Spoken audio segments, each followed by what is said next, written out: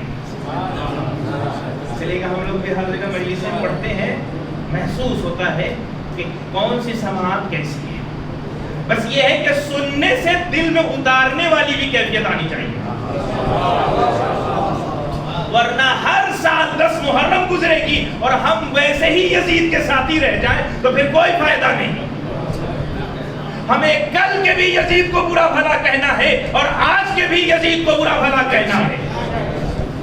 صرف کل پہ لعنت پڑھا جائے اور آج کو چھوڑ دیا جائے, یہ غلط ہے. کل کے مظلوموں کے اگر ہم ہمدرد ہیں تو آج کے بھی مظلوموں کے ہمدرد ہمیں بننا پڑے گا. اور وہ کب ہوگا؟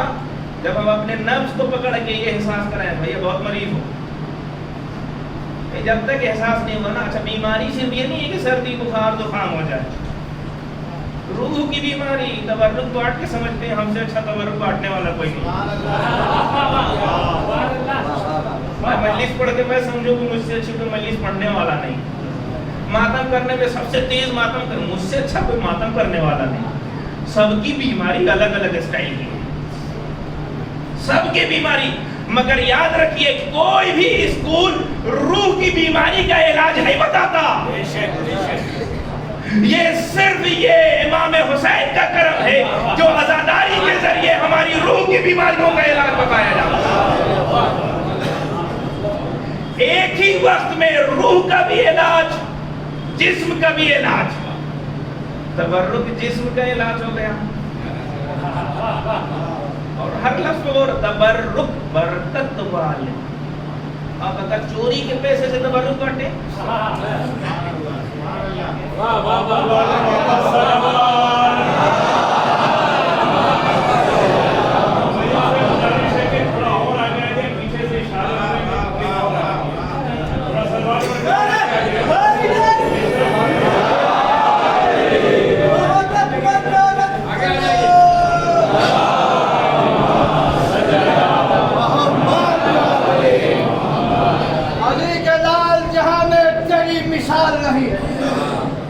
علی کے لال جہاں میں تیری مثال نہیں, تیری حیات کے شیشے میں کوئی بال نہیں.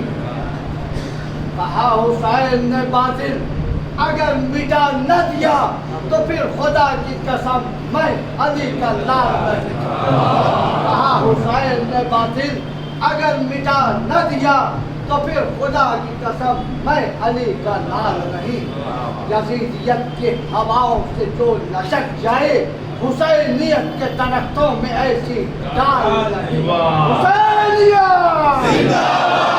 حسینیہ حسینیہ یزیدیت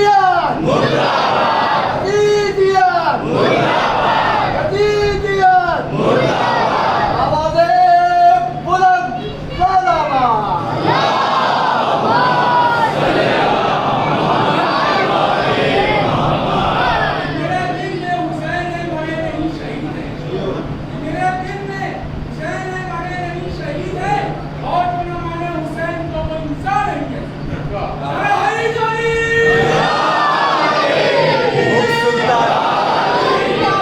سلطان مشرقین سے ہے.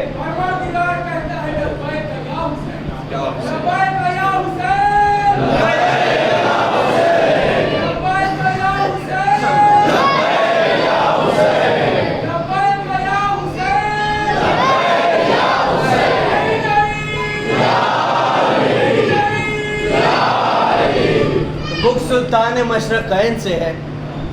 بغض سلطان مشرقین سے, جو مرجع تقلید کے خلاف کہتے ہیں ان کے لیے, کہ بغض سلطان مشرقین سے ہے, فاطمہ اور علی کے چین سے ہے, اور خامنائی تو بس ایک بہانہ ہے, اصل میں یہ لوگوں کی دشمنی حسین سے ہے.